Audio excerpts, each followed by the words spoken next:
Request بھی کی تھی کہ بٹ صاحب جب میں نے آپ کا خطاب یو کے پارلیمنٹ میں دیکھا اور جس طرح سے آپ نے خان صاحب اور پاکستان کے اندر جو ہونے والے ظلم کے خلاف اپنے آواز اٹھائی تو یقین کریں دل خوش ہو گیا، کیونکہ پچھلے 2-2.5 سال سے ہم یہاں کے تمام ایم پی ایس کو جو ان کو لیٹر لکھ رہے تھے، ان کو انسانی حقوق ہیومن رائٹس کی جو خلاف ورزیاں ہو رہی تھیں اس کے بارے میں بتا رہے تھے، اور یقین کریں کسی میں ہمت نہیں ہو رہی تھی. اور آپ کو پتہ ہے کیوں ہمت نہیں ہو رہی تھی؟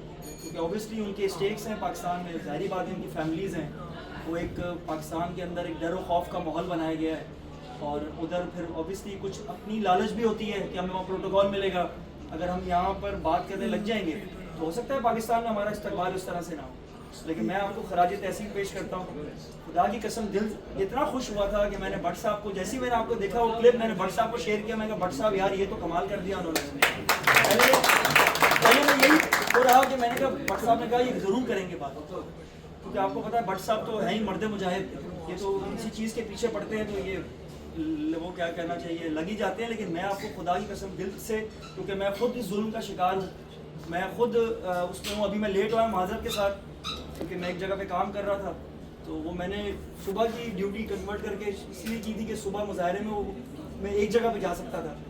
لیکن میں آپ کو دل کی گہرائیوں سے، اللہ تعالیٰ آپ کو اس کا اجر دے گا، واقعی انسانی حقوق کی خلاف ورزی ہو رہی ہے. جس طرح سے عزائدہ صاحبہ نے بتایا کہ ابھی تو ہمیں علیمہ بہن یا ان پہ جو ظلم جو اڈیالہ جیل کے باہر آپ کو نظر آ رہا ہے نا، جو ظلم ہم پہ ہو چکا ہے، ہمارے گھروں پہ چھاپے، ماؤں بہنوں کو اٹھانا، بچوں کو اٹھانا، بچوں کے سروں کے اوپر گن رکھنا، یہ پنجاب میں بھی ہوا ہے، یہ سندھ میں بھی ہوا ہے.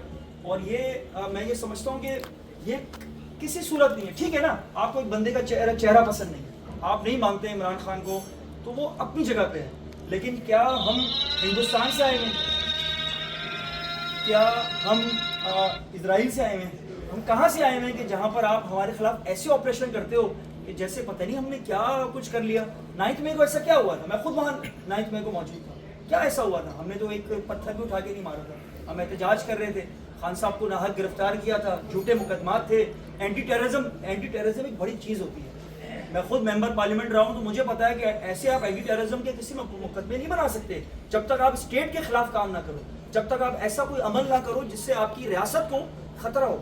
انہوں نے ہر بچے پہ، بڑے بوڑھے پہ، عورتوں پہ، بچوں پہ، ان پہ اینٹی ٹیررزم کے مقدمات بنا دیے. پھر جن کو گرفتار کیا ان کو ملٹری ٹرائل میں ڈال دیا.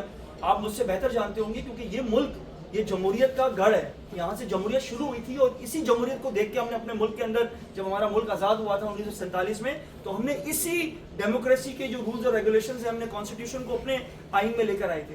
تو آپ مجھے بتائیں کہ ایسا کہاں ہوتا ہے کہ اگر ہم اس بات پہ احتجاج کریں کہ ہماری ناحق گورنمنٹ ختم ہوئی ہے، آپ نے جھوٹے مقدمات بنائے، تو آپ اینٹی ٹیررزم کے مقدمات بنا دیں. پھر ملٹری ٹرائلز ہوں، ملٹری ٹرائلز تو کسی دنیا میں کسی قانون کے تحت نہیں آتے. ہم جمہوریت کی بات کرتے ہیں، جمہوریت میں ملٹری ٹرائلز کہاں ہوتے ہیں؟ پھر اس میں آپ نے جس کو آپ نے وکٹم کو آپ کہہ رہے ہیں ہم وکٹم ہیں، مطلب آپ لوگ وکٹم ہیں، گورنمنٹ وکٹم ہے.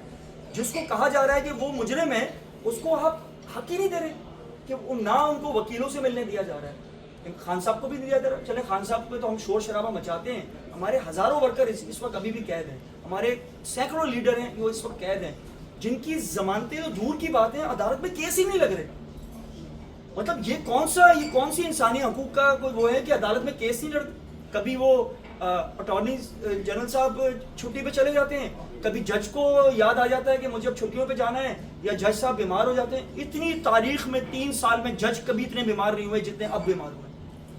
سب جھوٹ ہے، جھوٹ کا مقدمہ ہے. ہم پاکستانی الحمدللہ، ہمیں اپنی فوج سے بہت پیار ہے، لیکن ہمیں ان لوگوں سے پیار نہیں ہے جو ہمارے ملک کو 75 سالوں سے یوز کرتے ہوئے آ رہے ہیں، اور ہمیں اس چکر میں لگا دیا کہ ہم ڈیسائیڈ کریں گے کہ اس ملک کا سربراہ کون ہے. ایسا نہیں ہونا چاہیے. عوامی حکومت ہونی چاہیے، عوام کے ووٹ کا حق ہونا چاہیے.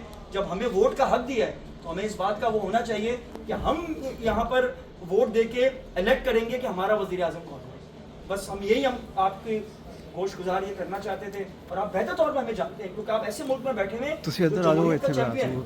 جس کو انسانی حقوق کا چیمپئن ہے. تو انشاءاللہ ہمیں امید ہے کہ آپ اسی طرح ہماری آواز اٹھاتے رہیں گے. اور تمام ہمارے دوست یہاں بیٹھے ہوئے اس بھاری تعداد میں یہاں پر آئیں، یقین کریں آپ سے محبت کا اظہار کرنے کے لیے آئیں.